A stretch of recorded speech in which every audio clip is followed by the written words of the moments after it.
Hi everyone. Good morning. Can you guys hear me? Yes, we can hear you. Okay. Just give me a moment. I'll just start sharing the screen. So, did you guys get a chance to look at the question?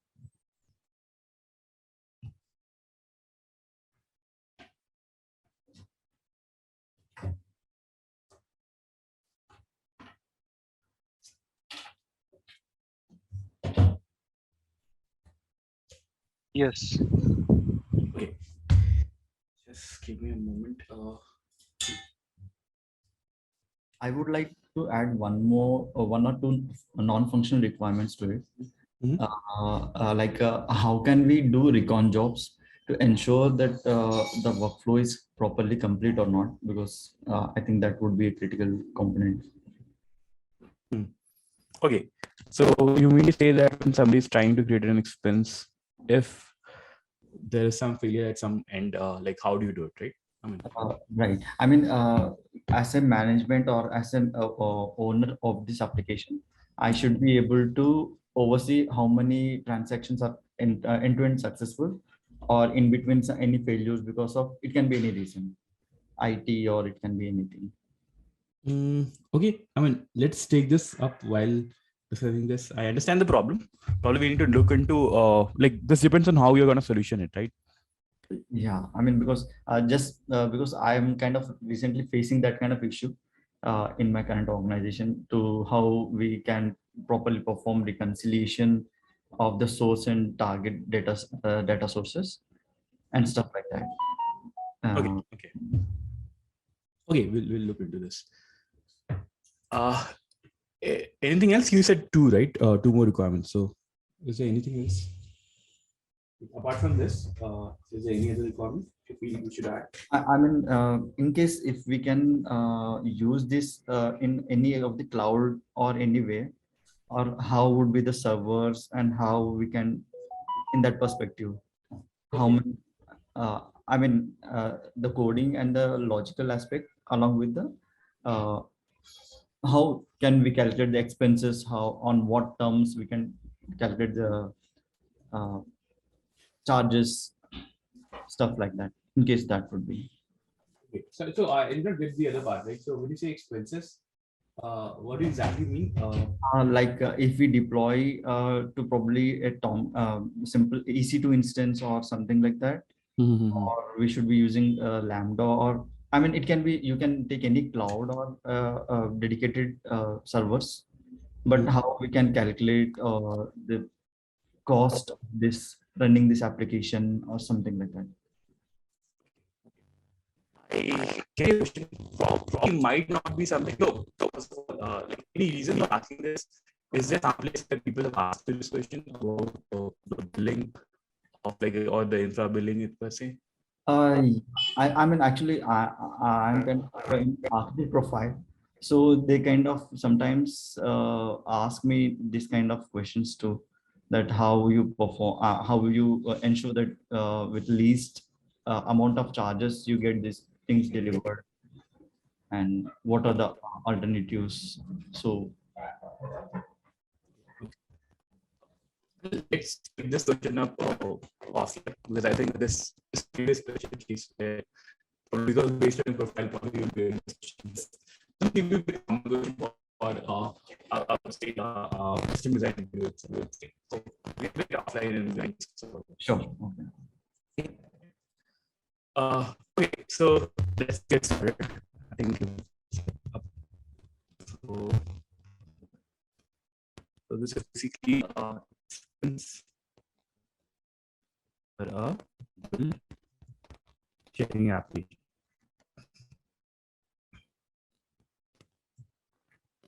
Okay. So first question would be, have you guys used something like a Splitwise or any other? I think the most common one is a Splitwise app, but anybody has used, like you can use some kind of sharing app. He is not using the sharing apps. He's not familiar with how it works.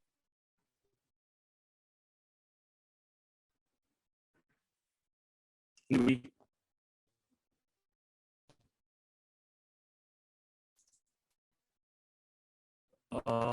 Your voice is okay.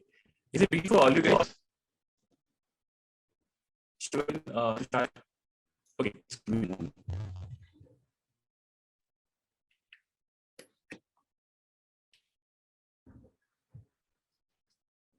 Okay. Is it better now?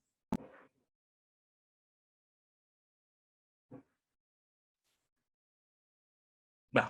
Okay. Okay.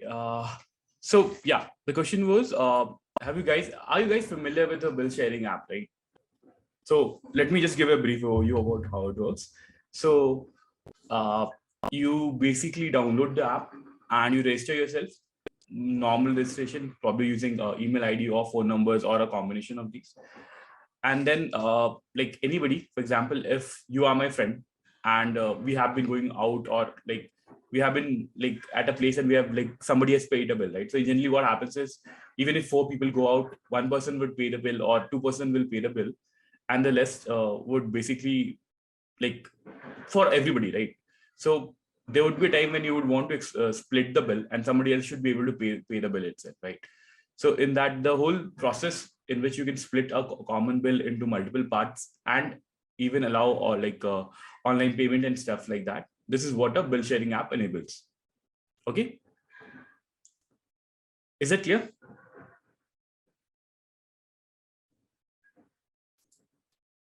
Okay, so now let's quickly jump into the requirements bit. I've already shared the requirements in the doc file, but we'll go over it once more. Right.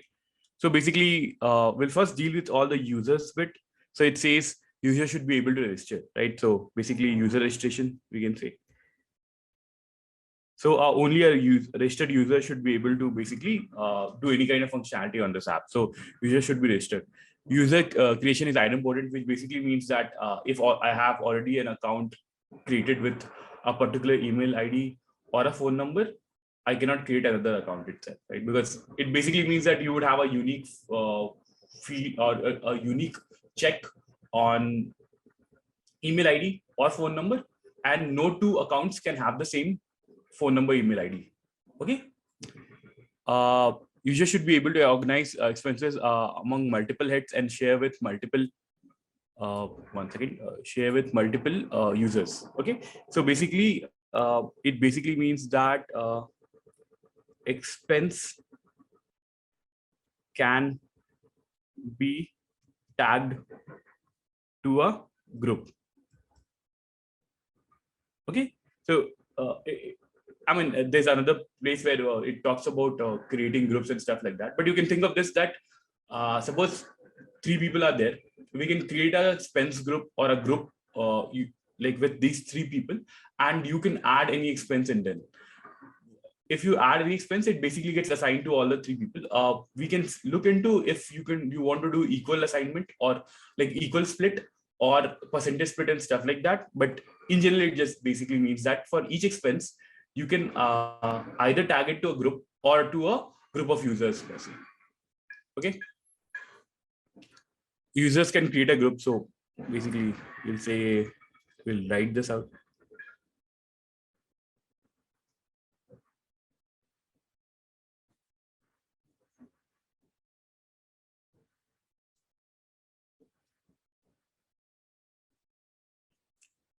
Share an expense among the members of the group. So we can just write share an expense to a group.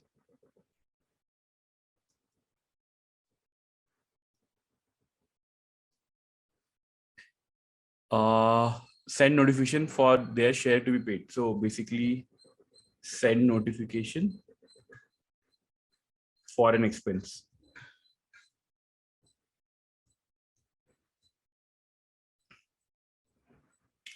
Add bank details for transfer of amount. So basically add bank details for transfer.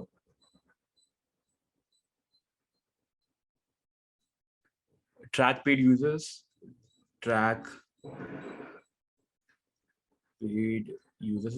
This basically means that we are going to track that if we have filed an expense, suppose three people are in a group and you have like filed an expense itself, right? Or like probably you would mark yourself as paid because you have paid that amount. The rest two people would basically have to pay up that amount itself, right? So whether they have paid that amount or is it still pending is what it basically means by tracking paid users. Registered users should be able to create an expense. I think that's already covered. Expense states. So we'll have 3 states for expense.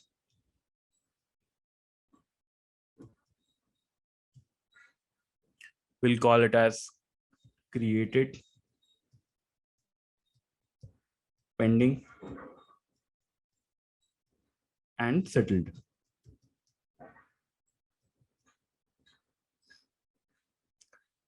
And then it talks about initial state of the expense should be created. I think that's implicit.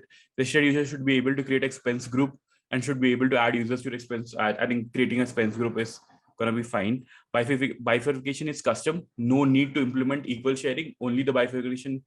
Once the bifurcation is complete, the expense becomes pending. So basically, this statement, I'm not really clear what this means, but like reading it the first time, it basically means that when you like suppose there are 3 people in a group and I say that okay, I've added a new expense itself. So how does the split happens? Whether everybody is going to pay equally, or is there going to be a percentage pay where somebody pays 10% and the rest 2 people cover 90% and stuff like that, right? So I think this is what it means basically.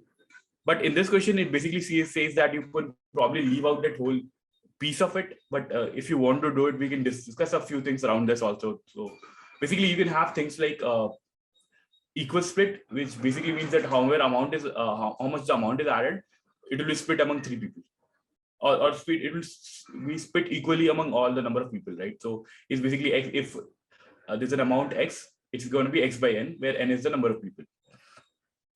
The next would be percentage split, where you would say that okay, all of the users would be able to assign a percentage to it. Like you can assign percentage like 30%, 40%, 30% and stuff like that, right?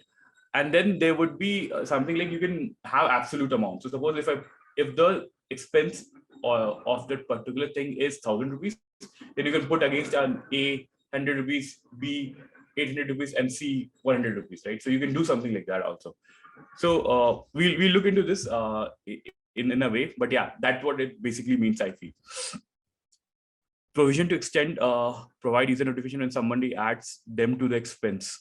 Yeah, so basically it's under the expense group. It's like the expense itself, right? So the moment a new expense is created on a group and you are a part of the group, you should get a notification basically. Users should be able to add their contribution. Yeah, so if I'm creating the expense, I should be able to, if I paid for the expense, I could add like, okay, I've paid this much amount and stuff like that. Provision to extend user notifications, the user should be able to add. Once the settlement is complete for all the expense users, then the expense becomes settled. So suppose if you have added expense, now if the split has been done, right? So probably it is an equal split. So you have split the amount into multiple people. Now currently the state is pending, and the notification is sent to all the people in the group to be paying that amount, right? So if I have created it with 2 other people, those 2 other people will get a notification saying you owe xy amount to this person for the expense something. Okay, and now what happens is they can do a payment against that thing, right? So you can think of this, that against us a particular expense or their share of the expense, they can do a payment. If they do a payment of the whole amount, like they can do multiple payments also, right? So they can choose to pay 100 rupees now and they can choose to pay 100 rupees later or something like this, right? So they can pay in multiple turn. It's not provided that they have to pay the whole thing at once, right? So if they pay it at when, we don't care about how many times they're paying, but if the payment is done for the split, right? If they've done this for their share or split, if they've done the whole payment, then we'll change their state from pending to settled. And once all the expenses or all the splits in an expense is settled, then we can mark this whole expense as settled, right? We'll look into this, but that's what it basically means, that once everybody has paid up their their quota, then we can mark this as settled. Okay. Any number of users should be able to create expense at the same time. This is fine. Once a user should be able to create more than expense and share with different set of users. This is also fine. Expense creator should be able to track their expenses and payment made by the users. Yeah, this is an important thing. So basically, you should be able to do tracking, right?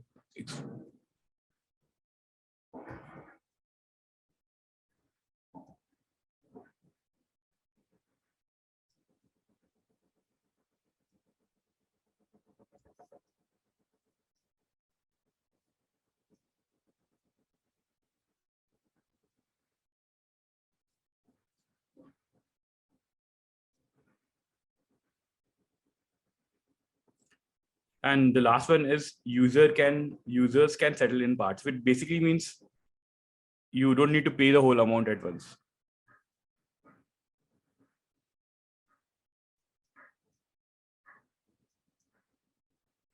Okay.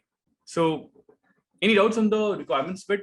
I think we've covered the requirements bit, but yeah, if anything else you feel we should add or anything I've missed, guys, any addition, or do you think we should add anything or something I missed, something which is important and it's not there, or some other questions which you have, right?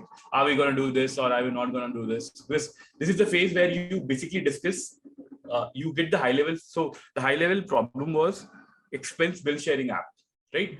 Now what we've done is probably we got some, like we put up this requirements to the interviewer saying that, okay, I feel that these are the things which we need to build out in this. And then you get a validation from them. So they will tell you what to do and what not to do, right? So they will say probably we'll do this, we'll not focus on this and stuff like that, right? So anything else which comes to your mind? Okay. So I'll tell you one bit which you have left out from this. So if you've used Splitwise, there's a feature called as simplify, which basically means that if like I'm present in multiple groups and if I have been like I'm part of multiple groups and stuff like this, they would try to minimize. So in this case, what happens is I'm trying to build out a system where I have to pay against each expense, right? So somebody who owes some money would have to pay against that expense itself. But what they do is they do an aggregation of how much I owe to how many people and how much they owe to some other people, and they try to simplify it that with less number of transfers. If you want to settle it out, it will say that, okay, if you just pay 500 rupees to this guy, all of your expenses were this, which were like, you might be owing to 5 people and stuff like this. You'll be able to just cover this up as a whole, right? So they simplify the whole transfer business where you just need to transfer it to the least number of people possible to settle that whole thing. That is the part which I'm leaving around. Why? The question is like that is itself a hard problem to solve. It's an NP complete problem to solve. It's a graph problem, which probably would take some bit of time for explanation here, right? So it's not possible to cover it in this question itself. I mean, I've not seen people asking that question directly in an interview and stuff like that. But if you want to read up, I can share some links and things around this, right? Where it basically is a graph problem. You have to find out like like basically incoming nodes and outgoing nodes you have to find out, and you have to do a lot of stuff on this, right? There are particular algorithms of graph which you can use and stuff like that. So I'm gonna leave out that particular bit from this.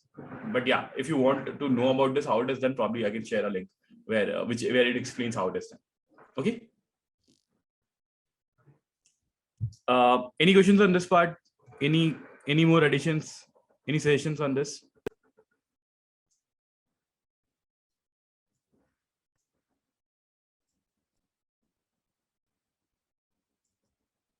Okay. So the non-functional requirement bit would have basically the solution should be extendable, which means that we should look into places where we feel that this is where we are doing only one part of the feature right now, and we can feel that there might be feature enhancement and stuff like that. While building out those kinds of things, we must write the code carefully. And the second thing was no persistence. I think this was basically saying that you don't need a DB. You can do it in memory itself. I think this is more driven from the question that probably this was a machine coding kind of a thing itself. Okay. Any questions up till now?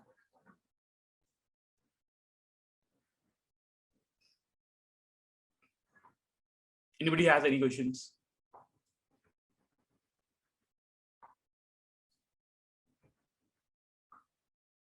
Okay. So the next bit, which we'll do is like we have all the functional requirements and the non-functional requirements. Now what we need to do is we need to look into the workflow, because I think this is already there in the question itself, or probably we'll have to come up with this workflow. In any ways, we'll look into how the workflow is, or what is the flow for actually creating an expense and how it gets settled in some respect, right? So we'll just say workflow. And basically, so I'm assuming that the users are in the system, their registration and everything is done, right? So the first part would be something like this: user creates an expense, right? So you can create an expense. Now there are two ways in which you can do a tagging for this expense, right? So if you think about this, you can actually tag this expense to a group, or you can on the fly add users to this particular expense, right? So there are two parts to expense. I mean, you can think of this as expense can be a group expense or a non-group kind of expense. So if you already have a group where all the users are there, right? For example, we know that we three friends go out generally. So we have created an expense group with some name, right? And what you can do is when creating expense, you can tag them to the group saying that, okay, this expense goes in that group itself. Or it might happen that you don't want to create a group. Why? Because you don't do it like, this is one of kind of a thing. Probably like we don't want this group of these people there, right? So you don't need to mandatorily create a group every time itself. You can do is you can create an expense and then add users to it. Okay. So we're going to leave that part where whether you're tagging to a group or creating basically whether you're tagging to a particular specific group or you're tagging users to that particular expense, right? We'll leave that part and we'll just say that this is the first step. The second step is add users to the expense. One second.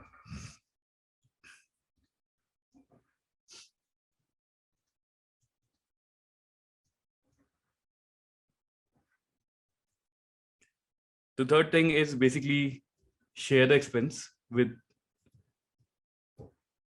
and in this case, you can think of this, it means that you would add individual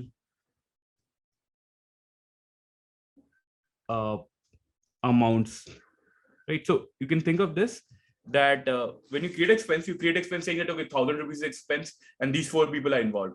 And then when you say share the expense, you basically mean that, okay, you'll against each, you'll basically validate whether that amount is right or wrong, right? So for example, 100 rupees and 3 people. So you would basically be like saying that, okay, 33.3, 33.3, 33.3, something like that, right? So that's where like you basically confirm that this is what the individual in that particular expense need or like owes to that to you or to somebody else, right? Then the fourth thing would be notify, which is basically the notification will be sent to all the people who are involved in that expense or who are a part of that expense. The fifth thing would be users can pay. Users, so basically they will pay against that expense. So for example, if I owe 50 rupees, I can pay all the whole amount at once, or I can pay like some amount once, twice, thrice, and I can keep on incrementally paying that amount. So user can pay, and then you check whether bill is settled, which basically means that if all the people involved in the expense, if they pay up their due amount, then we can claim that the bill is settled. If anybody has not paid the whole amount, then we'll keep it as like pending. Okay. And the seventh one would be, basically expense is settled or pending. Okay. So is this workflow clear?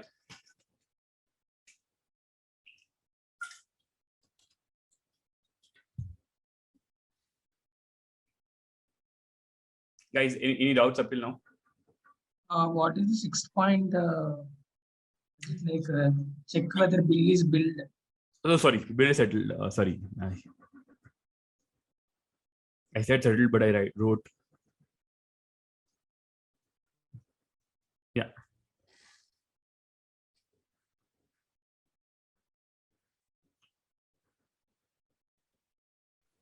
Can we add a new user?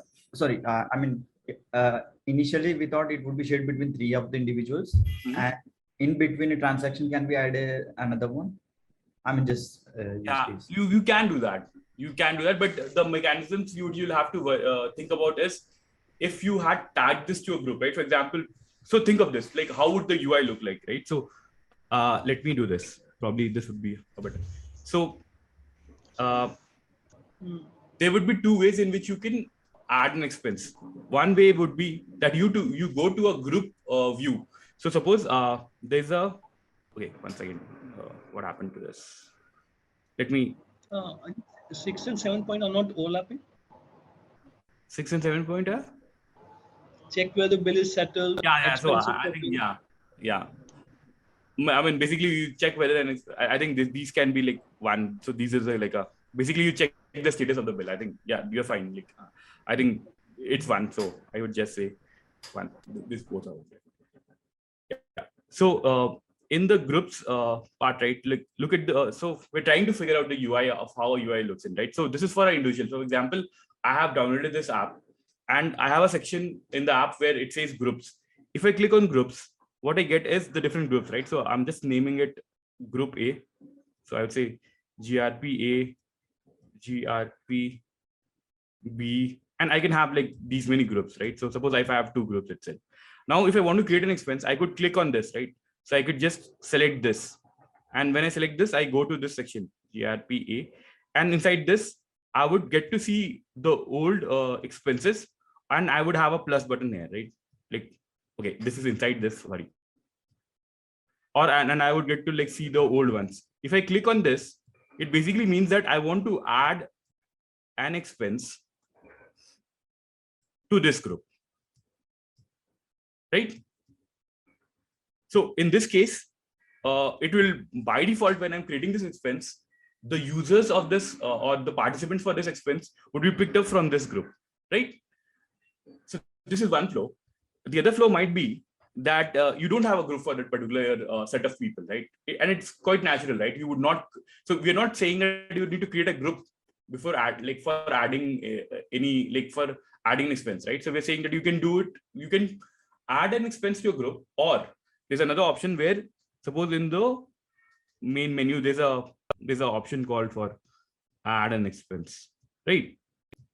And this is a different UI. And if you go to this, what it will do is it will open up some UI box where it says you basically name that expense. So I'd say name of the expense, and it will pick up the created and like like date and time. I think you can select, right? You can also select probably something like a date, time, or date, which says that okay, this date this expense was.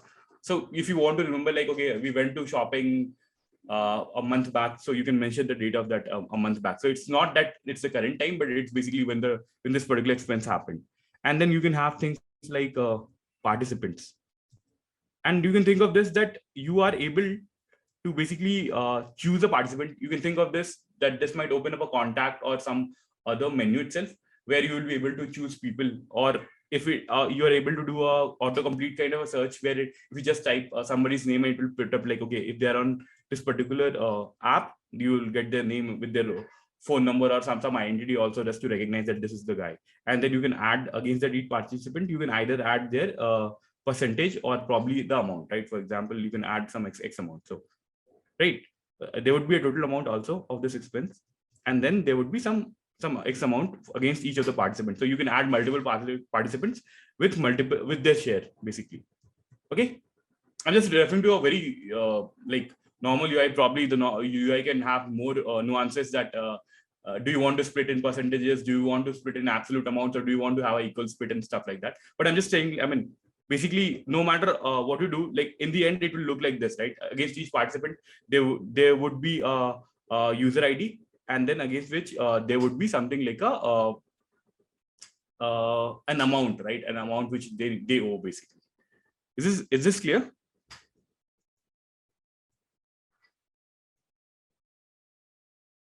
Right. So again, coming back to your question, right? If you have done something like this, if you have added to a group, if you added expense from a group, then adding people to the group or if you want to update the people in the group, you probably have to look into a flow, right? In this case, either you have to create a new group altogether with those people, or you'll have to move that expense to a normal expense, which is not tagged to that particular group itself, right? In this case, probably that feature is out of the box, or you don't need to do a lot of things to enable that feature. In this case, you'll have to handle it in a separate way by either creating a group or like converting it from a group expense to a normal expense or non-group expense.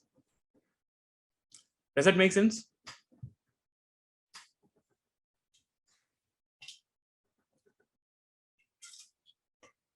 Yeah.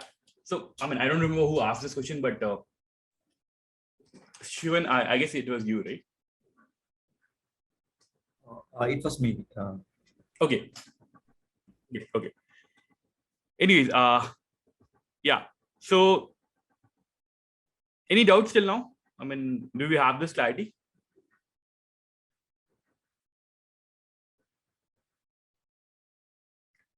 So the next thing which we'll do is we'll talk about the high-level classes which we can have. Well, try to solving this, right? So we'll talk about, let's see, the classes. And slowly, like once we have the high-level classes, then we'll dig deep into how the structure or what it will have and how the things would look like, right? So if you look into the classes, and the first thing which comes to your mind or which should strike out is we have a system which has users, right? So the first class which we can think about is users. Okay. And in general, if I just want to write about what this users would have like something like an email. I'll say, okay, the ID is something which is always going to be there, but email, phone number. We can, so there was one place where it was talked about bank details, right? So if I have created an expense, somebody owes that money to me, right? So in that case, they should have a way to basically send that money to me. And that would happen through, basically through like a bank account or something like this, right? So we need to have some like a bank account or a bank details, right? So I would say, bank details.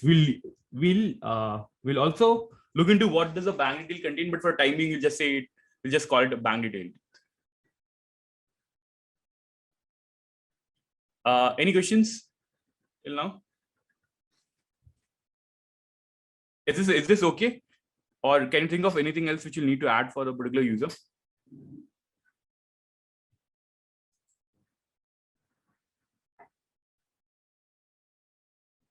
Okay. Fine.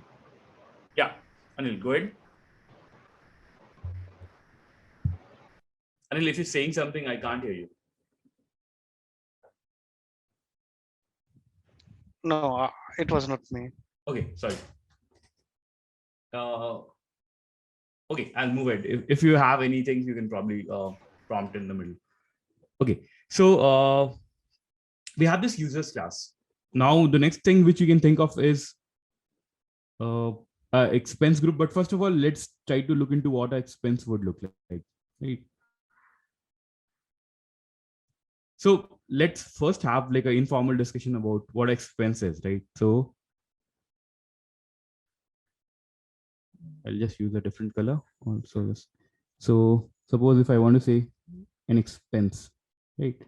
So expense would have like a list of people, right, against which this has happened, right? So think of this, that there were 5 people while going out for a movie or something like this. So this basically list of people in and we basically, somebody paid for it, right? So the movie ticket or my expense name could be XYZ movie, right? So this is the name of the expense, and the list of the people would be, suppose A, B, C, D, E are the people who have went to this particular movie, right? The amount would be the total amount basically of that expense. So suppose 300 rupees per person, the ticket, it comes up to like 1500, right?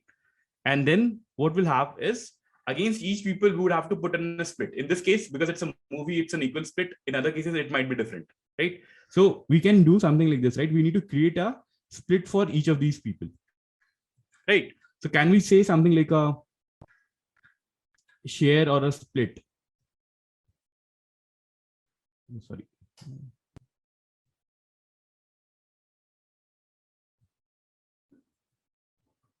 Which basically means that if 5 people are in this particular expense, each against each people, the split will be created. Or because I have already, like, you can think of it as in two ways. Either we can create it in with all the 5 people, like split for 5 people. So like suppose A paid for this, right? So A paid 1,500 rupees in this case. The rest of the people basically, so actually the equal, if you do a equal split, it basically means 300 rupees per head, right? So 300 per person. So this, we can create a split in which we can either include A or not include A. We can do all of those things itself, right? But if you think about this, this is how the split would look like for each people. So for 5 people, we'll have 5 splits, and each split would have like something like this. So there would be an ID. There would be against a user ID, right? Or you can say of like a participant ID or somebody who owes this amount, right? So we can say user ID or participant ID, which basically is like the user ID itself, right? Somebody who owes that amount. There would be amount, which is basically in this case it would be 300 rupees, and there would be a status or a state. We'll call it a status, which is basically, if you've created it just now, it would be created, or it would be in a pending state saying that, okay, you have not paid against this particular split. And then you can basically make payments against that split, right? So, or share. So if you think about this, I owed 300 rupees. I could pay the 300 rupees upfront. I mean, all the 300 rupees at once, or I could choose to pay 150 rupees because I don't have the money. And then I can choose to pay 150 rupees in the next 15 days or 10 days or next week itself, right?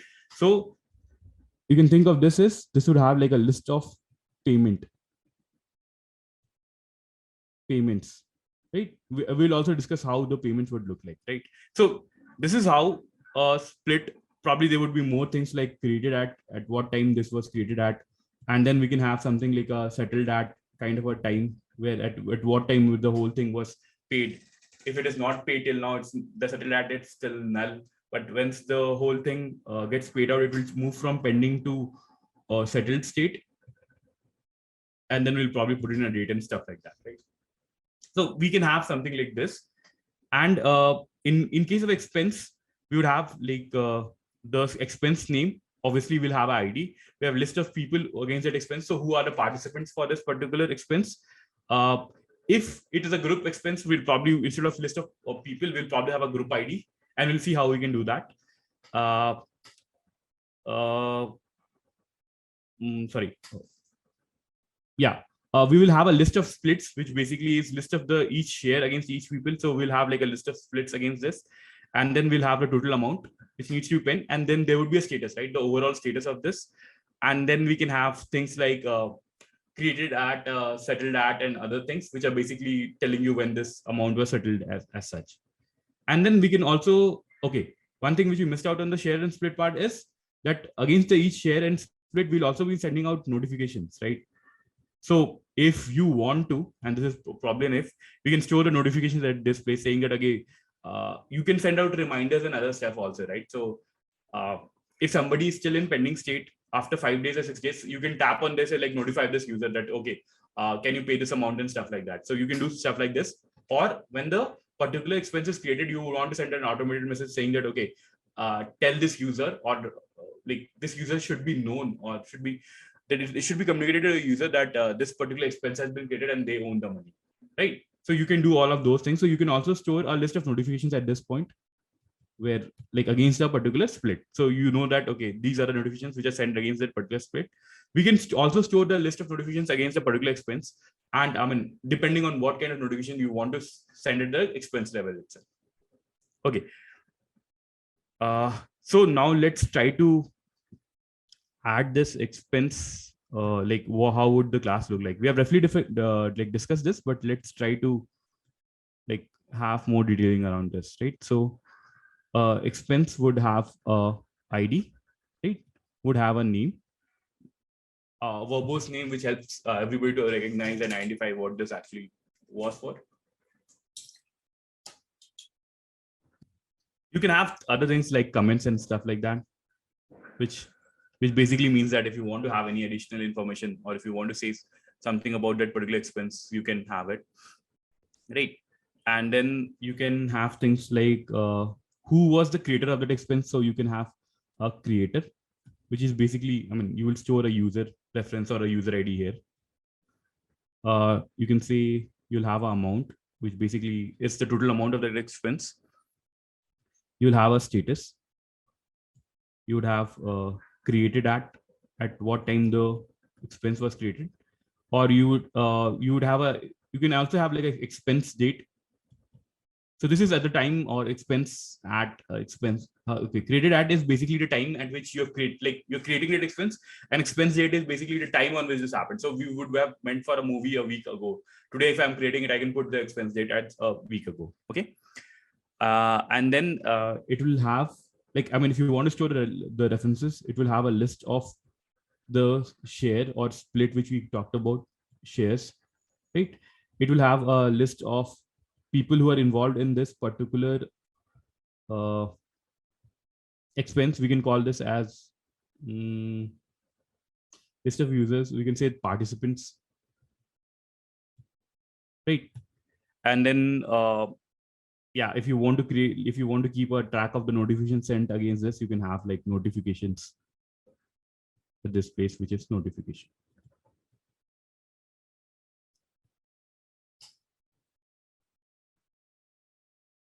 Okay, is this clear? Like, does this, we'll go into the classes a bit also, but like at a high level, we want to just discuss this, right? Like, this is how expense class should look like. Any doubts on this?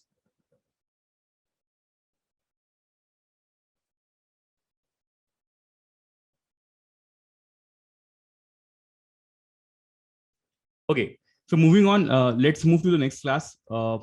Let's go to shares, the share class, basically. So each expense can be split into multiple shares, right? So each individual would have a share for it, right? So we can say something like this, right? Share. Okay, one more thing which I missed from this is basically the creator would have we're assuming this, in this case, we're assuming that a creator paid the whole amount, right? This might not be true in all cases where there would be multiple people paying for a particular expense, but for the sake of simplicity, we are assuming that in this case, the creator is one person who is paying the whole amount itself, right? If we want to build it out for a different case where multiple people can pay for this, probably we'll have to add the splits and we'll have to add things like, okay, this is paid and this is not paid and stuff like that, right? For just for the sake of simplicity, we are going to go ahead and just assume that the amount or total amount is paid by the creator in this case. Okay. So in the share class, we would have like an ID. We would have an expense ID, or basically this refers to the expense against which this share is created. We'll have a user ID, which is basically the participant, right, against which we are creating this particular expense. We'll have things like we'll store a list of payments which has been done against this particular thing. So we'll call it as payments. We'll have a status for this. So we'll call it status, like whether the status is pending or it's been settled. We'll have, we had two more things, right? Shares with status, created at and settled at, right? So we can have created at, settled at, and then we can have a list of notifications, right?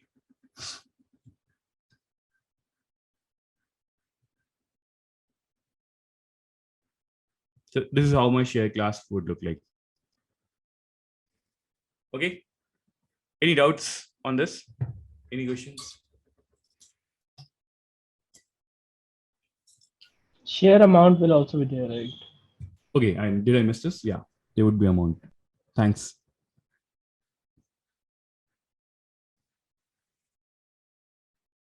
Yeah, you're right. Is this clear?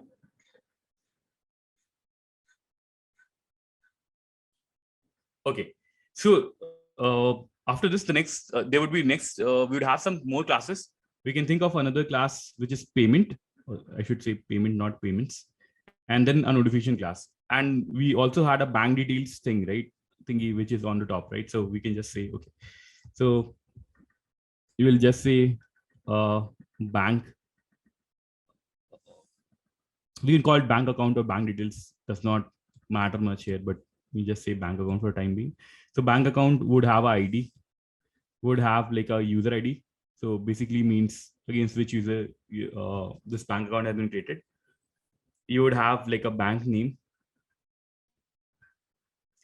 You have bank account number.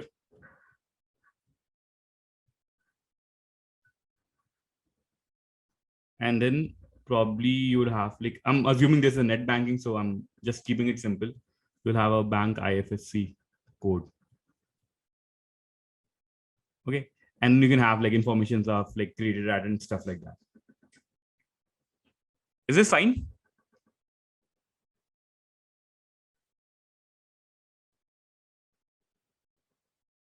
Okay.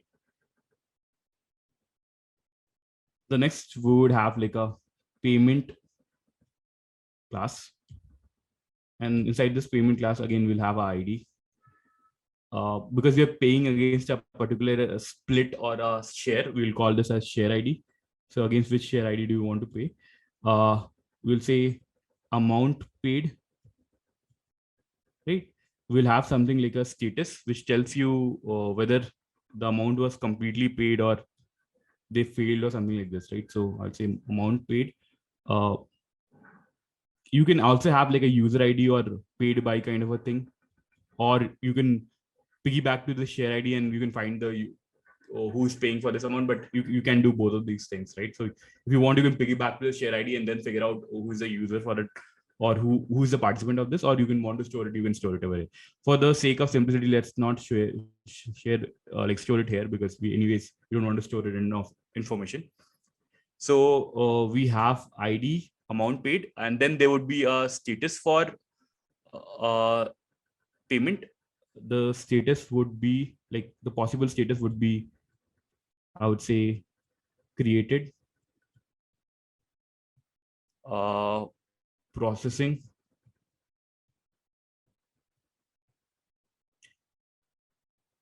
completed, and failed.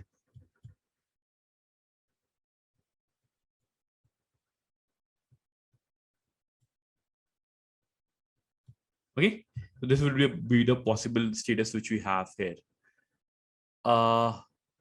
Expense. Okay, so ID, share ID.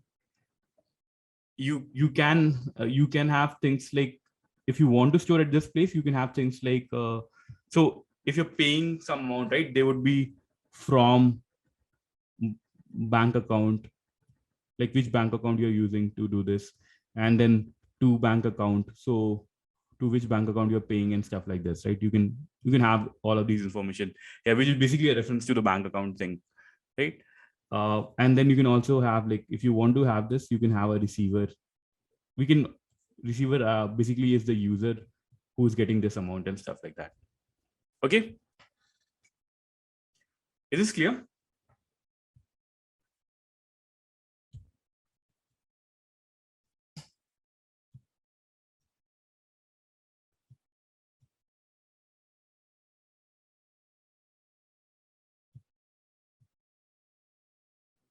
Any doubts on this?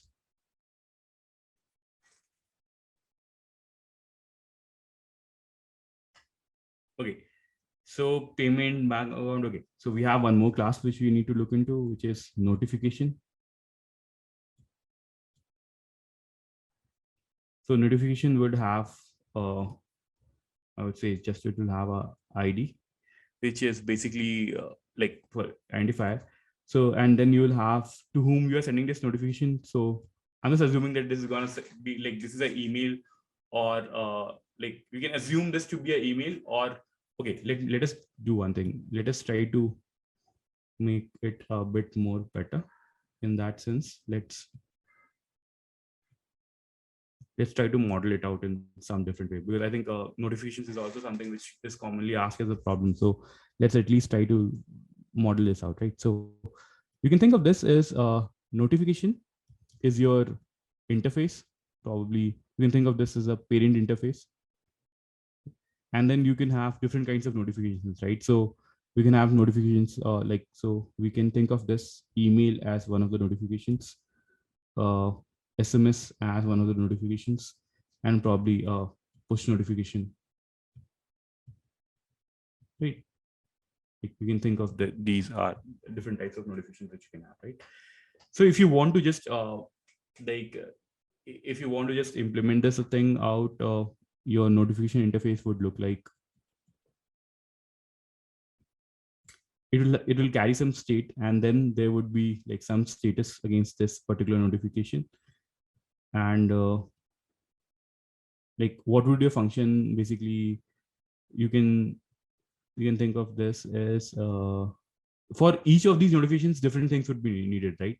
So for example, for email, what you would need is from email from address, which is basically from which address are you sending this email, and then to address. You can have like a list of this, like the to address can be a list. It can be one or it can be more than one, right? So this is what you will need. And then you will need a text body, right? Which would be common, for all the different kinds of notifications. Email, you can have SMS. In SMS, you'll basically have like a from number, and then you can have like a to number. And then also in this case, right, you can, if you want to send out group or bulk messages, you can do a list here. And then for push notifications, you basically need a device ID. And then you don't need a sender address. You basically need a device ID or like receiver device ID, I would say.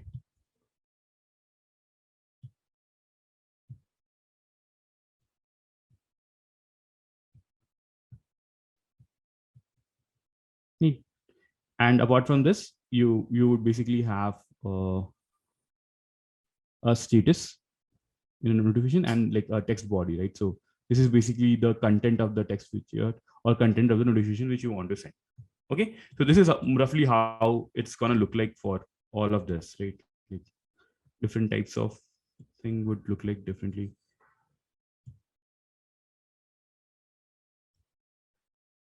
Okay, is this clear?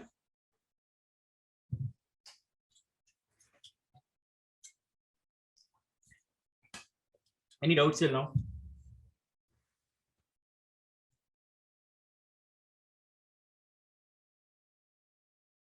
Any questions?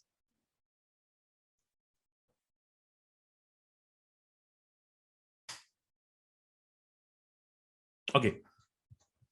So going back to the expense piece, each of the expense has a list of, where did I have expense? Each of the expense has a list of participants to it, right?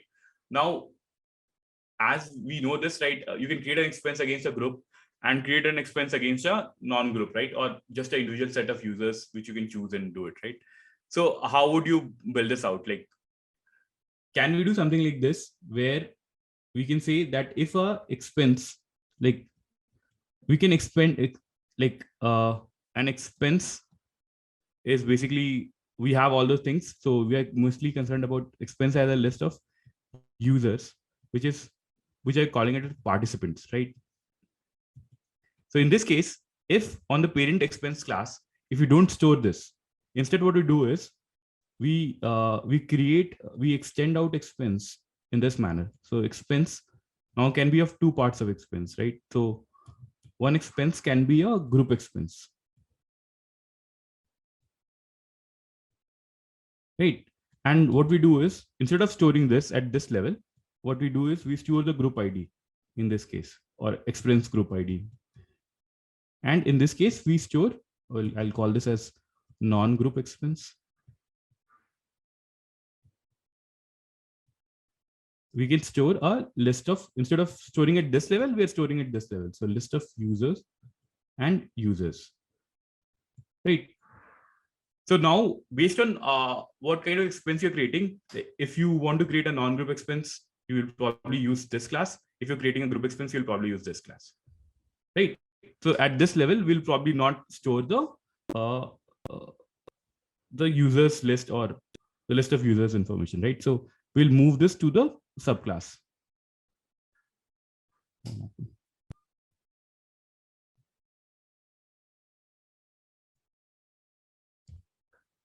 We'll move this to the subclass. Is this okay? Like, why did we do this? Because like expenses can be of different types, right? You can create expense out for a group, or you can create expense for a non-group. In case of non-group, you need the list of users to be explicitly selected. In case of a group, you're basically doing against that group, so it would be easy for you to do this, right? And more or less, we will need some information, but we can do something like this, right? So instead of storing redundant data, we can just store something like this. So this would be a better model, I feel, for detailing a non-group and a group expense. Okay, any questions till now?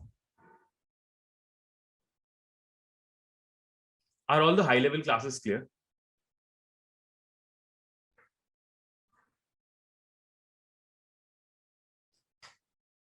Any doubts, anybody?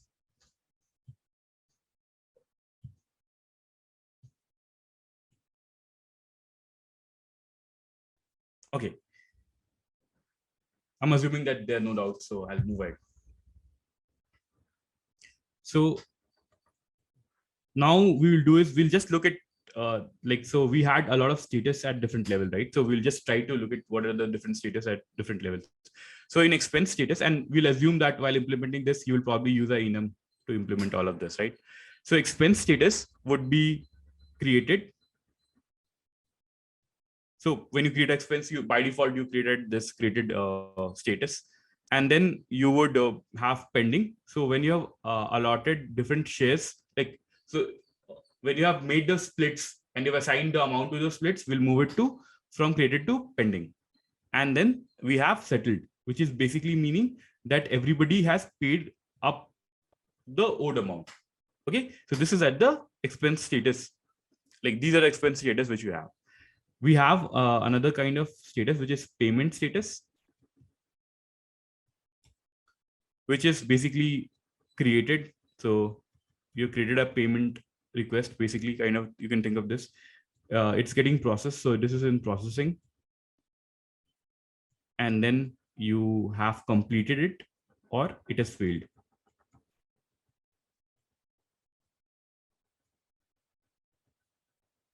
Okay. Now we also have a share status, right? So against each split or share, we will have some status, right? So we can say that by default, when you create a share status or when you create a share, you can have it in like a created state. Like when you create the share, then when you assign the amount to this moves to pending state. And then if you have made some payment, but you've not paid the whole amount, we can have like a partially paid, right? So suppose if I owed 500 rupees and I've paid 100 rupees, right? So I've left with 400 rupees, right? So this is basically like a partially paid status. And then the next one would be, if I've paid the whole amount, I'll move it to paid, like the complete amount is paid. Okay. I think we have covered the enums. So all of these would be enums.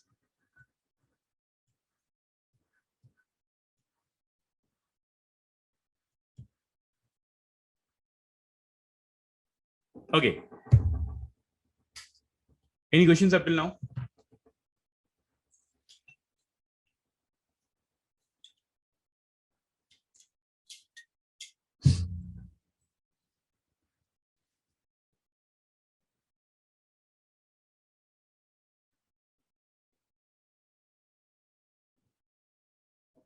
Anybody?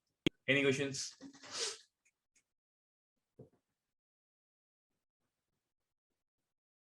Okay. Let's move on. So suppose now we're going to detail out each of the flows per se, right? So can somebody tell me what are the high level flows which you're going to have? Somebody?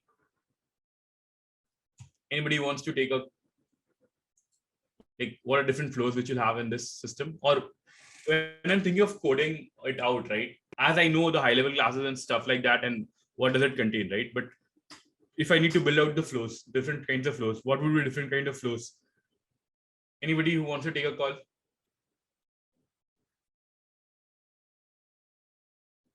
Okay, no worries. So one flow would be to register a user, register a new user, right? So second would be to create an expense group.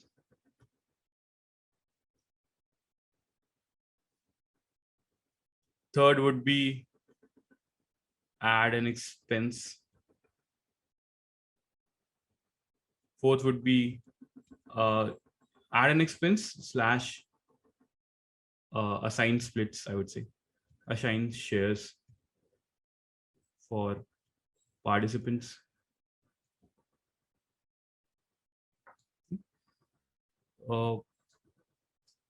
Fifth would be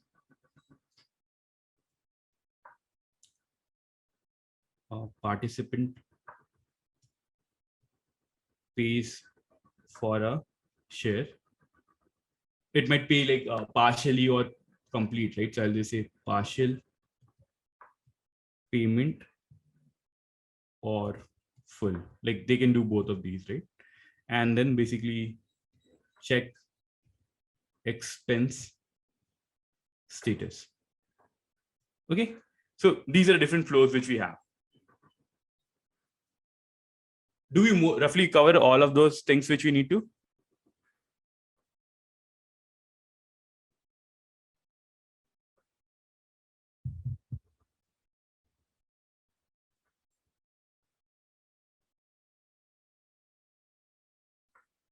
Guys, is this clear? Excuse me. Okay. So in the next case, what we'll do is we'll basically look into the flow and I'll write some client side of code and we'll assume that how this is going to fit into some code, right? So don't worry, I'll share the code if you want to. I've not written the code till now, but like we'll try to basically figure out how each of the process would be done. And then we'll see where this particular like the client calls which I make, what is the right class to do this, right? I could have done this in the while defining out the class itself, but it would have become very difficult or like it would have been very clumsy while discussing all the states and all the functions itself. So I'm trying to do it here. Okay. So the first flow is to register a new user, right? Register or create a user. Okay. So in this case, you can think of this that we have a user class, right? So whenever what we are trying to do basically is create an object of a user, right? So you can think of this that we can have another class, and this is the implemented details, right? These are the high level classes which we have been talking about, but we can think of this that in this case, what will happen is client would basically either client can directly create a class. It can do something like this, right? So I'm writing the client code. So this is a client class. Suppose client class has a function called as create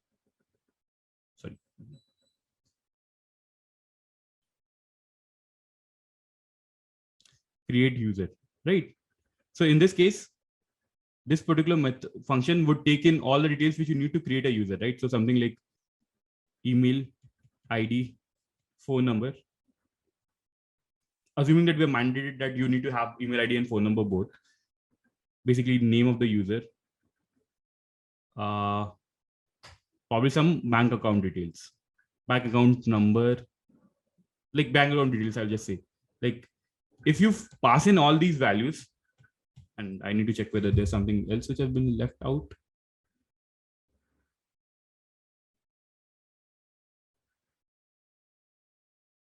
Yeah, phone number. Yeah, I think that should be fine. Yeah. So if I pass in all these values, right, I'm just going to write commas so that if I pass in all these values to this create user, I could basically be able to create a new user, right? If any of these, so I could have validations and stuff like this built in that if you don't pass any of the mandatory fields and stuff, like I missed out the name part. There should be a name also, right? So, okay, I have this name part, sorry. Like if you pass all of these values, you'll be able to create a new user, which is basically like registering a user, right? Is this okay?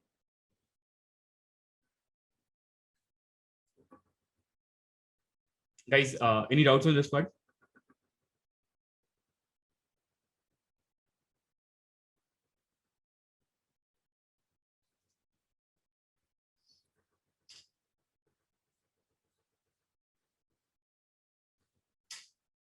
Okay.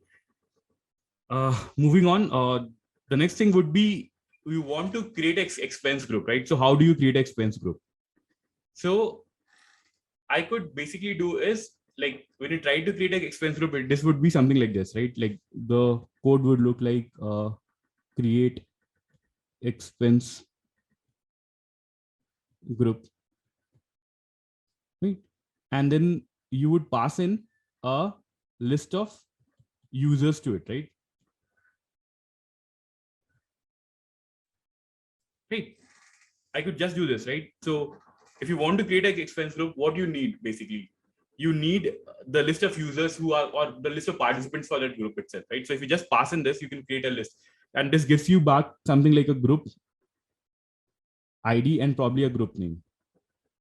Or you can think of this list of users plus a group name itself, right? It would be more verbose if we add a group name to this. So let's say that takes in a string name and a group, right? And it gives you back the, probably it gives you back just a group ID because you are choosing a group name, so it's gonna be fine. It gives you back a group ID still. So what did I use? Does it make sense?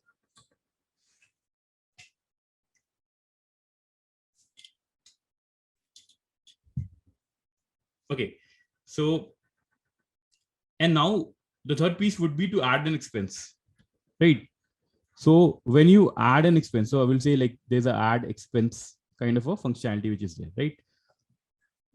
When you add an expense, what do you need? Like there are multiple ways in which you will be able to add expense, right? So if we want to just have like different things, like you can add an expense to a group, and you can add an expense to a, I would say like to a non-group thing, right? So either you can have like two different functions, or you can have like two different implementation of it, right? So add expense, if you're doing it against a group, you would basically name the expense something. You'll have things like expense time or expense date, which is basically the time at which this expense happened. Then you will have like a group ID or expense group ID.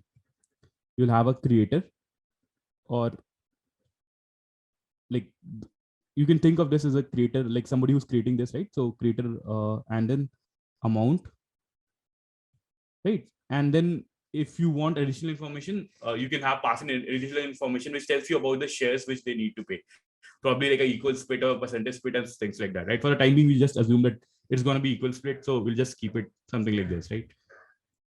Are we missing something? So adding an expense, I'm basically giving the name, expense date, group ID, it will give me all the details, the creator and the amount. I think it should be, but let's cross check once.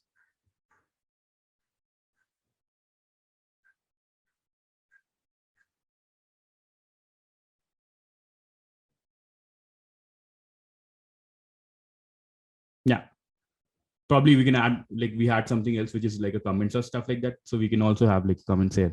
So just for additional information, if you want to say something about that particular expense, we can have comments here. Okay, right. So this is the function which you'll need to call the expense. What it will do is it will basically create an expense first, create an expense, right? With the status being created. Then it will try to create splits for each user or shares for each user,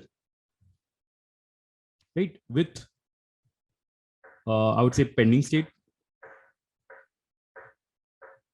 right? Send notification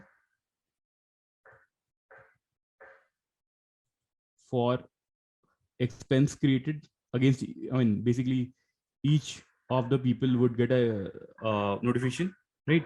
So I would say this is one, this is 2, this is 3, and then fourth we would basically do is update the status to pending, which is, this is basically the expense status.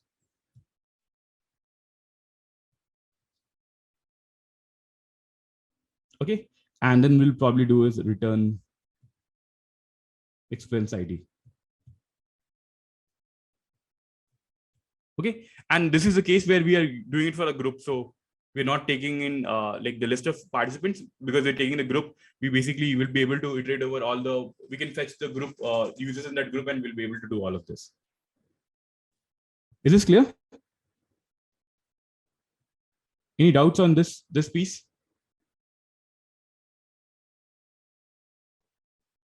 Okay, the same thing if you want to do it for like a non-group kind of a scenario, we'll do this. We can keep the function name same because the parameters would be different, right? So I think that should work. We'll have the same things, name, expense date.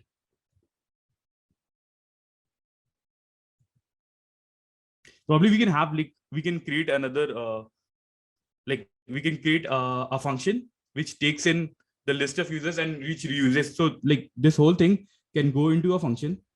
And what we'll do is like that basically takes in a parameter which has, instead of a group ID, it takes in the list of user or participants, and we reuse both the functions in both these cases, right? We can write code something like that, right? So name, expense date, amount. In this case, we'll need a list of users. So I'll say list of users.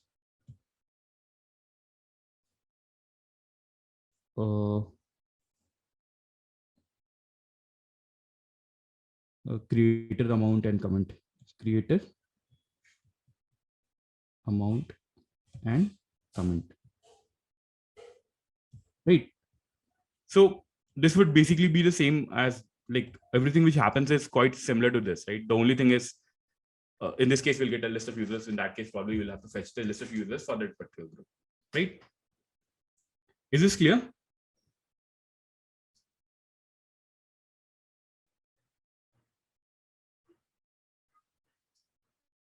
Any doubts?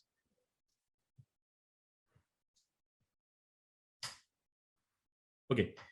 The next thing would be pay, right? So I would say pay for a split or something like this. Pay for share, something like this, right?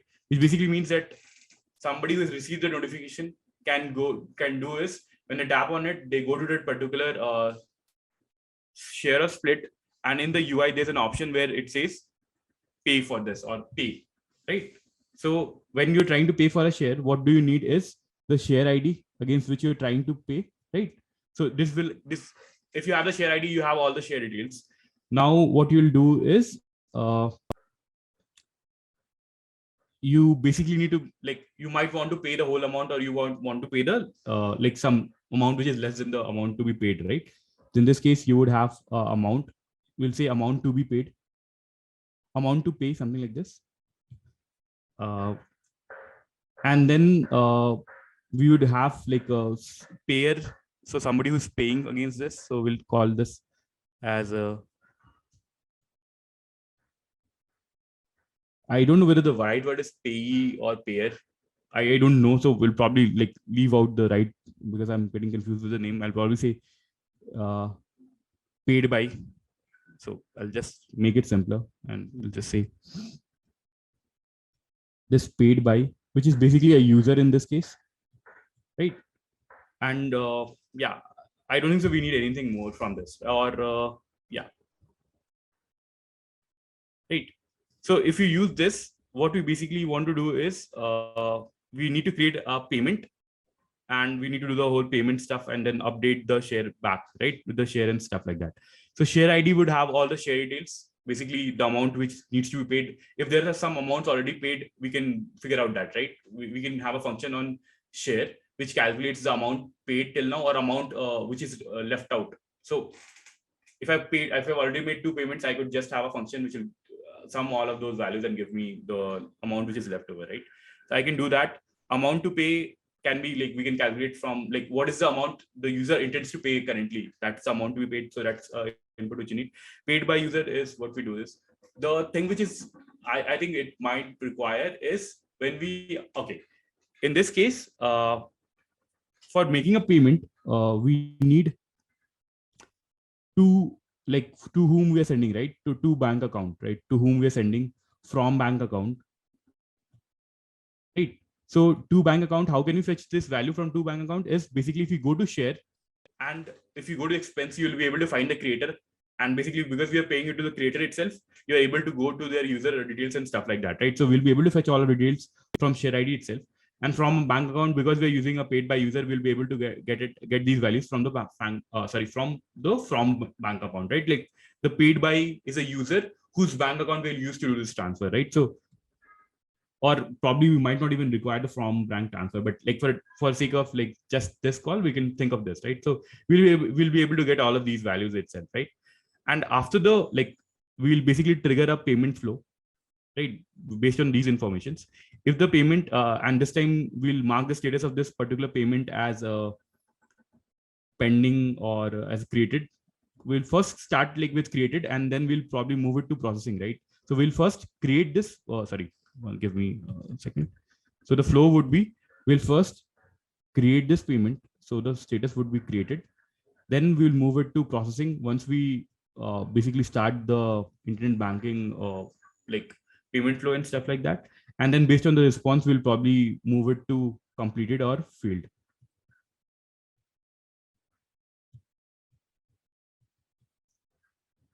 Right. So let me just write it down. So the first thing would be create a payment entity with created status.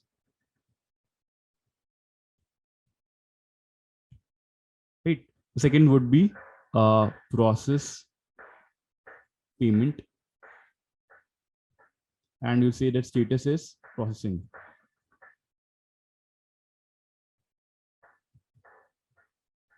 The third would be basically payment status. I mean, whatever the payment status is, right? So we can say that update payment status. Right. Based on this, after this, once the payment is done, you need to update the share status also, right? Basically looking into like whether can you move the, if the payment is completed and if you've paid all the amount of your share, probably you can move the share status to settled, right? So share status. And then we can also do is, if you need to basically check and validate whether the expense status is settled or not, right? So you can say that update expense status if settled for all.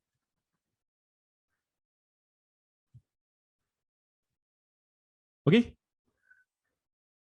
Is this clear? Any doubts on this?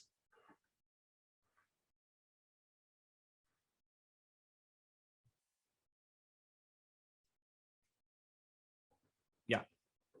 So the last piece would be basically how do you check a status for an expense, right? So I would say check expense status. So in this case, what will happen is you will iterate over all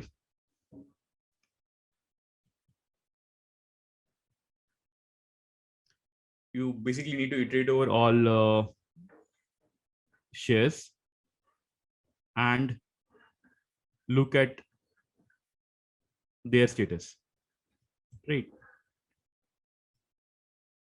If all settled, then expense status is settled.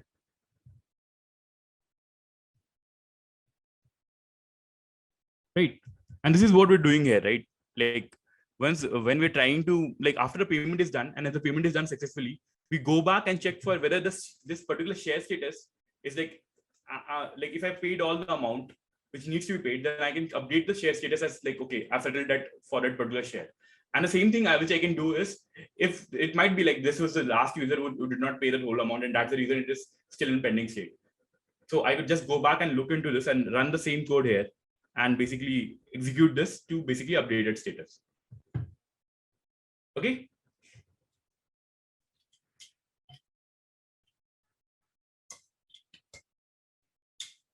Any doubts on this? Any questions?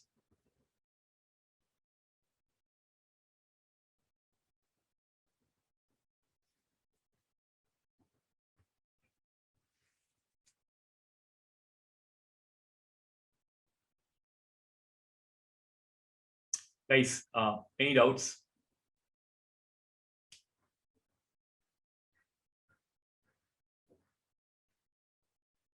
So now what we've done is we have looked into the high level classes. We have looked into the flows itself. So if you think about this, I'm not going into the implementation details right now because I want to give this as a homework for you guys. We have covered how the flows will look like and stuff like this. Now, the only thing which you need to do is basically convert these lines of code, right? These functions and stuff like that. You need to convert this to like basically the implementation code itself.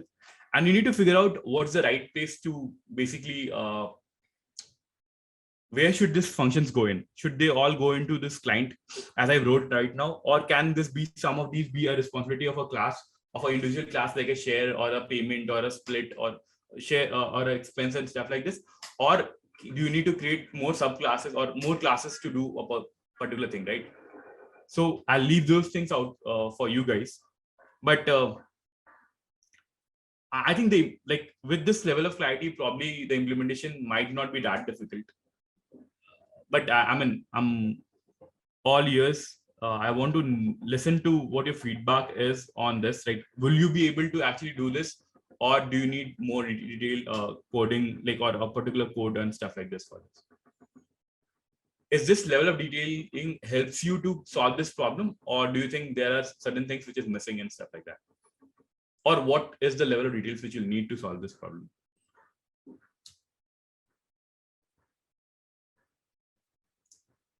Guys, anybody, if you don't understand anything, and fine to like go over all over those things again, but just a basic question around this, right? I just want to know like if I give this question as a homework and if I ask you to like implement this end to end with some test cases and stuff like that, would you be able to do it or not? And if not, where the clarity is not there and stuff like that?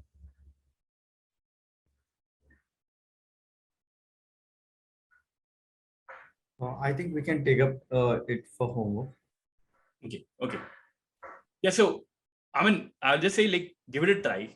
I think the high level classes are already there, so should not be a problem. The only thing which you will need to keep in mind is like where this responsibility goes in, right? Where should you have this flow and stuff like that? And you can do it at multiple places. You can, I mean, the way I've written this is you can write all of those things in the client itself, right?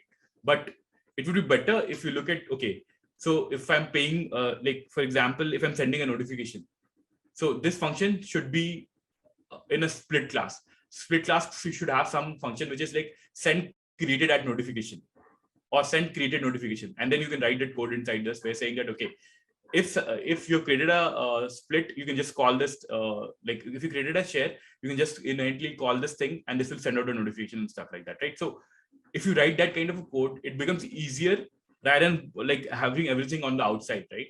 But I'll leave it up to you guys. There might be multiple ways of solving this, and it's not about right or wrong, to be honest. You'll be able to solve a problem. It's just that if you build out those separations at the right place, or like the responsibility is the right place, right? It just makes it more maintainable and stuff like that.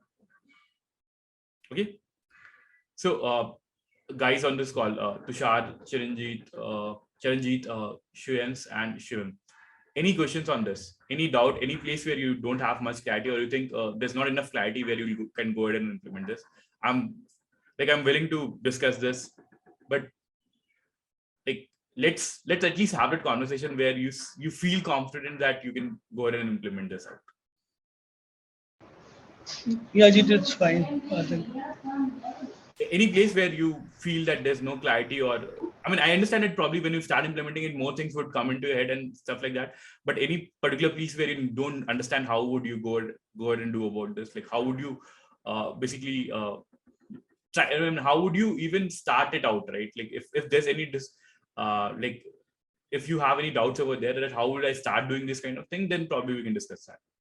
Other minute implementation details, I think you would have to implement it for yourself to get more clarity on this.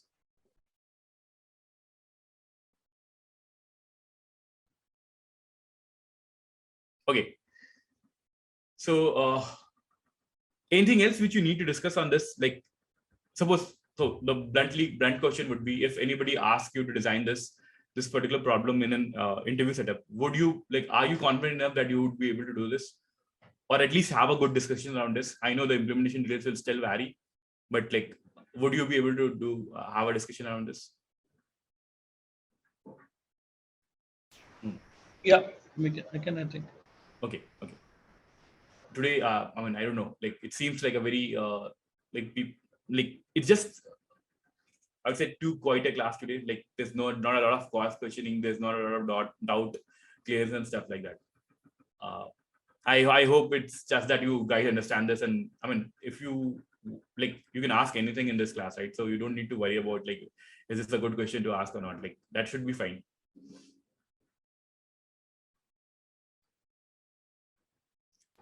We have not put in split strategy here, right? Sorry, I missed it. Tushar, can you please repeat? Split strategy. We have not put in that here, right? What should be your split strategy? Okay, split strategy. Yeah. So, okay, good point, right? So, the thing which you can do is, and while creating an expense itself, you can do something like this, right? You can give in general in splitwise also they have a choice, right? Whether you want to equally split or equal split, I would say, or percent split, right? Or you can have what would be the right word for exact amounts, or say exact split. I know probably this is not the right word, but you could implement these things out. And what you can do is, the only thing which will differ is probably in equal split, you'll not need any details. In percent split, you against each user, you will need a split percentage, right? So against each user, you'll need a percent split, right? And the third part would be even in exact split, you would need this and the amount itself in this case, right? Right. So this particular call, right, where we do an add and expense, probably you'll have to change parameters based on what somebody has selected, right? Everything else would remain the same. You'll probably have to basically build out a strategy against this. So while creating a share or the split against this, you would basically have to run through this, and you against that amount, you'll have to create that, okay, 30% of 100 is 30 rupees. So against this user, I'll assign this value. And you'll have to have more validations on top of this, saying that in percent or exact split, if you add up all the amounts, it should be equal to the total amount itself. If that's not the case, then you'll have to look into this, right? You'll basically fail. You'll have a validation on top of this. We can just abstract it into a different class, right? Let's split, Yes. and we can just pass amount, and they can give us shares while taking but shares. So in this case, if you want to use a strategy pattern, you can use this strategy pattern altogether. Right. Yeah. Right. So, I mean, left out this thing, but yeah, the interesting bit is you can have 3 strategies, where is equal, percent, and exact split strategy. And then you can basically have an enum against this, but you will also need that input, right? You'll need the input where it tells you that this user has this percentage and stuff like that. So that would be on the high level, but yeah, you can have 3 different classes, or probably you can have a interface and then an implementation of this interface. Split methods, yeah, it does the split in all of it. If you guys are able to do all of this, then the next bit which you can look into is if you right now we have made a very hard assumption of saying that, okay, a user who is creating that expense is the one who is paid for this. If there are multiple people who have paid for this, right? For example, if 5 people went out, 2 people might pay the whole amount, right? So in those kinds of strategy, how this whole code will change, if you just look into this, how would you change that split? I think that would also be a good enhancement per se, right? And then if you wanted to take it to the next level, and I would say that is an extreme next level, because that algorithm itself is quite hectic, is if you want to simplify payments, right? How would you simplify payments? Okay, by the way, I think I missed one of the points here. So one use case was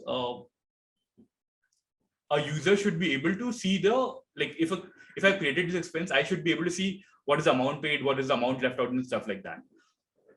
that is simple to implement. So against each expense, if I have functions which give me paid amount till now and amount like which is pending and stuff like that, right? If I have functions on top of this, which basically does not do any like we just do not do a lot of things, it basically does this like iterate over all the splits and calculates on the fly what is the amount paid and what is the amount left out, right? I mean, basically total minus amount paid is what it would be, right?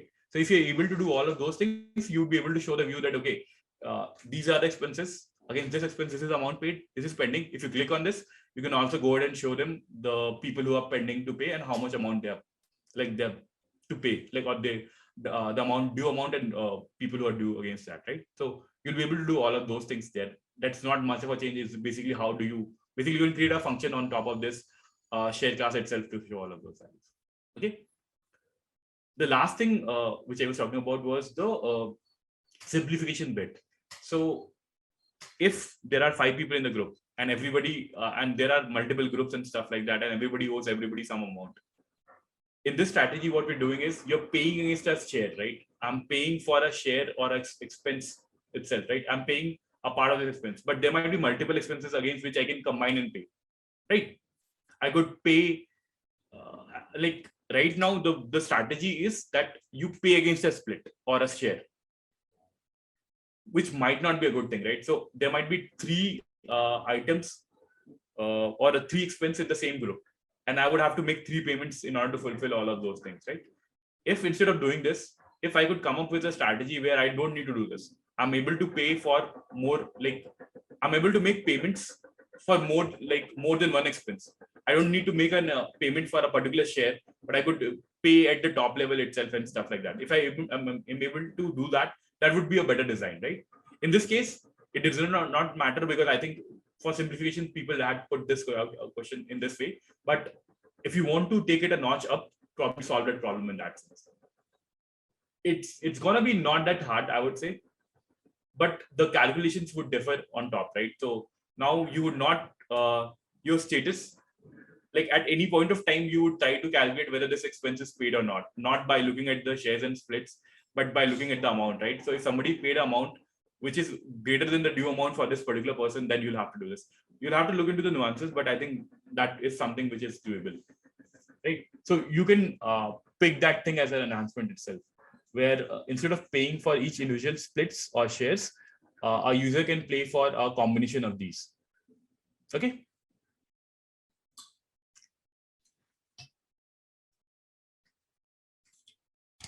Any questions? Do you understand the enhancement or the extension bit?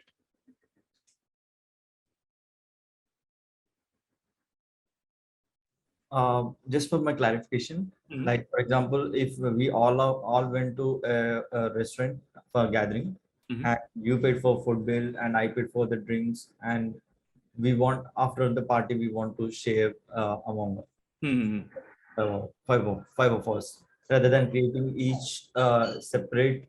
Like I create for drinks and you create for food. It should be combined entity where it would be the rest of the amount which we need to pay each other. Yeah. Yeah. So you can think of this that if in a group, right? So there are 2 parts to it. One is for one expense. Currently, we are assuming that a creator is paying the whole amount, which might not be true. There can be 2 or more people, or 1 or more people who can pay for a particular expense, right?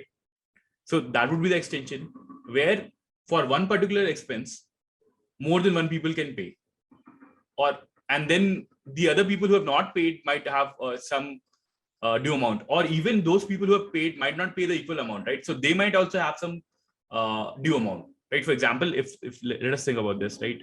Suppose somebody's like we have a 5,000 bill among 5 people, right? But 2 people paid the bill.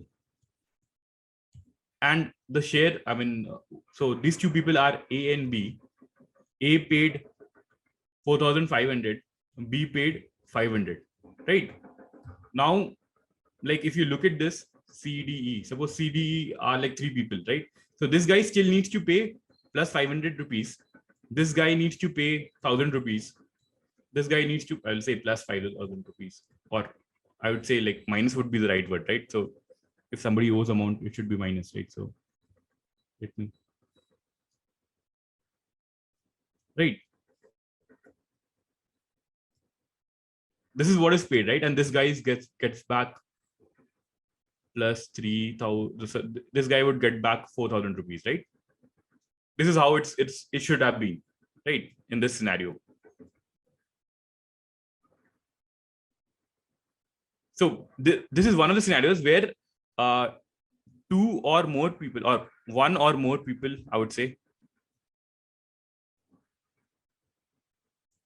pay for the initial bill.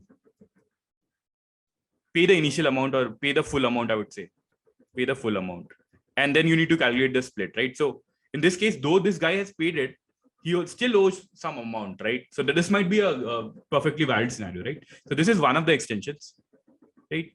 The second extension would be that right now we're considering payment for a split, for a share, right? Payment for a share. Enable payment for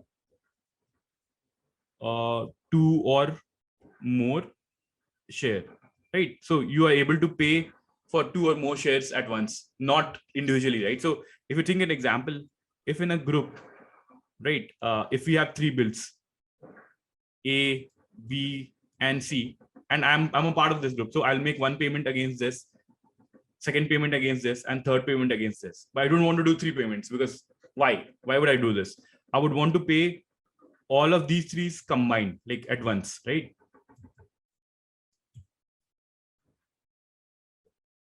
Does this make sense? Yes. Yeah. So I think if we pick both of these extensions, right, we are probably done with the like a good level of like this bill sharing app, right? We are covered like all of this. And advanced would be the simplification bit, right? Where you calculate things like again across all groups, across all friends, what would be the amount that somebody owes, like A, B, C, D, E, F, like, right? So D and E owes you some amount and things like that, right? So you basically try to minimize the payments which needs to be done among each of these guys, right? You try to simplify this and come up with like less number of payments, or some like in general, if you do simplification, for example, I owe you 100 rupees and I owe C 300 rupees and C owes you 200 rupees or something like this, right? So I could just pay one amount to somebody and you get settled and stuff like that, right? You can do those kind of simplifications. Okay, so in that case, if you have things like that, right? If you can build out the things like that, you'll be able to do this. I can share some resources around this where it is, but I would say like this is a advanced level thing. So even if you don't want to get into all of this, I think it's fine. So the one which you've discussed is the most basic, or the ones which people who are going to ask you in an interview. If you want to take it a notch up, probably do the extensions bit. If you want to take it like 2 levels up, I would say like the advanced or the complete bit. If you're able to do this, right, probably you can build out a splitwise application on your own itself, right? So that's to this point. Guys, just give me a moment. I'm getting a call. So did you get the extensions part? Did you understand like what is the next level of extensions we need to do? I'm kind of, can you please explain more on this, the advanced and simplification? Okay. So probably need a better example to do this, right? So let us try to think of a better use case. So A, B, C, right? If A gets, like I'm trying to find it on the fly, right? So probably my examples would not be that good in the first one. I'll probably need to do something. Like I said, A gets 100 rupees from B, 100 from B, right? And A gets 200 from C, and B gets 100 from C, right? If this is the scenario, can I simplify this out in some form? And I'm just looking at this in some manner. So let me draw something. Probably it would be easy. A, B, and C. these are like 3 nodes. A gets 100 from B. So if I draw something like this, right? So plus 100, I get it from this. A gets 200 from C. So this has like plus 200. And then B gets 100 from C. So B gets 100 from C. Like this is plus 100, right? So can I simplify this where some payment which needs to be done, like we don't need these many payments. Can we do something like this? So probably this is not a good example. Let me look at the amounts and see if we can figure out somehow how can simplify this. C to B is 100, B to C is B to A is 100. Okay, so if you convert it to something like this,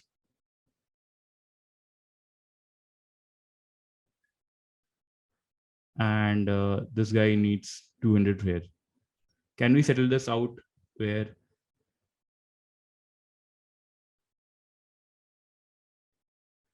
if this is the case, and I know this is I'm trying to doing a oversimplification in this case.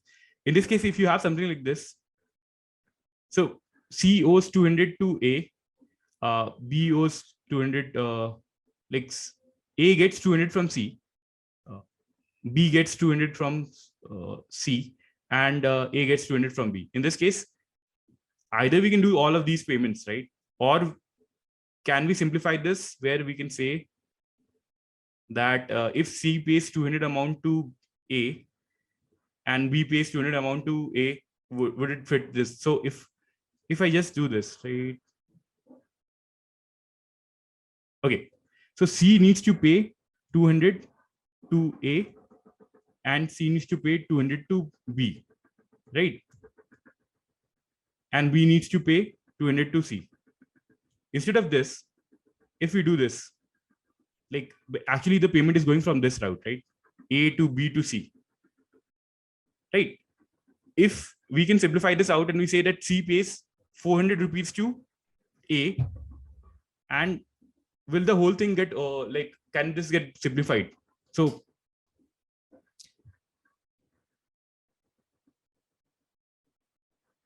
if you I'm really bad at explaining this right now, but I'm trying to like get into something. So if this is the diagram, how it looks like, right? So if in this case, C needs to pay 200 rupees to B, right? And B needs to pay 200 rupees to A. If you look at this, if we do it in normal ways, C will pay 200 rupees to B, B will pay 200 rupees to A. What if we can do, and C needs to pay 200 rupees to A. What if we can do this is basically like a transient thing, right? C pays to B and B pays to A. If instead of doing this, can we remove these two edges? Like, let me use a different color.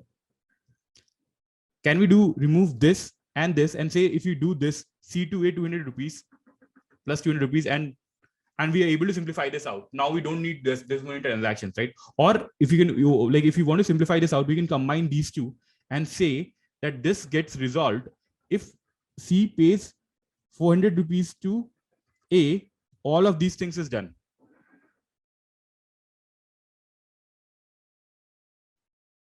Anil, was this a bit clear?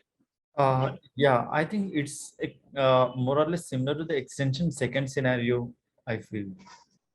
Yeah, I mean, you're right in that sense, but like this is I've taken a very simple example because it's hard to like, I need to come up with a good example, right? So I'm trying to come up with a good example on the fly. But if you look at this, the extension, in this extension, the B extension, you can solve it in multiple ways. What I'm saying is, in B extension, you can do is, if you have like 5 shares or 5 things which you need to pay to somebody, you can combine this into one. In this case, what we're doing is, we have changed the order of like, C needed to pay to B, right? So there was a split from, like, there was a split where, or a share where B needs to be paid. But in this case, what we've done is, B is not getting paid anything, right? See, like the whole thing, this whole diagram, right? Like, let me again draw this. A, B, and C. This is 200. C pays this 200, and this pays 200, right? In this direction. This has got simplified into something like this, right? Like 400.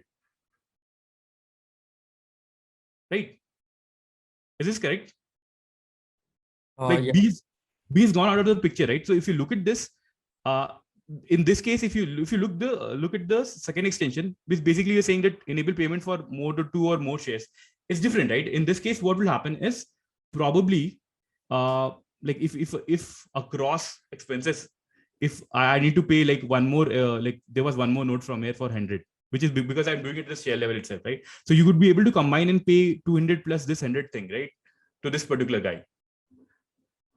But this simplification basically means that you simplify the number of transfers which are happening among all of these. And now this becomes something like this, right? If you're able to do this, you're able to solve this whole graph problem. Yeah, got it. Yeah. So that's a bit different, I would say. To reduce the number of transactions. Yeah, exactly. To reduce the number of transactions, to minimize the number of transactions which needs to be done. And this is a 3 example. If you have 5 and 6 people, it becomes more complex. Like it becomes a totally different problem itself. Interesting one. It's an NP complete problem. So like if you want, you can try this out. It's fine. I mean, if you can explain this in an interview, how would you do it, right? Or how this actually works also is fine. I don't think so people would look at code and stuff like that, because I would say like it's pretty advanced level itself. If you're able to solve this problem, probably you can build out a splitwise on your own. You'll be able to solve this. I'm just saying it's like if you do all of this thing combined with the thing which you've discussed, we'll be able to solve like the whole splitwise problem. Okay, guys, any doubts on this? Yeah. So I hope we have covered everything, and I think we have covered a fair bit of detailing here, right? So I'll leave it up to you guys. Go ahead, implement this whole thing, and come back with your codes. I'll probably be happy to look at your code and do a code review of this and suggest a few things here and there. Okay. Any more questions on this? Any questions regarding like anything which you need more understanding on and stuff like that? Okay. So thanks guys. Thanks for joining. See you in the next class. Ping in more questions or ping in your preferences, and I'm happy to pick something up for the next class. Okay. Yeah. Thanks, Ajit. Yeah. Thank you. Bye-bye. Right.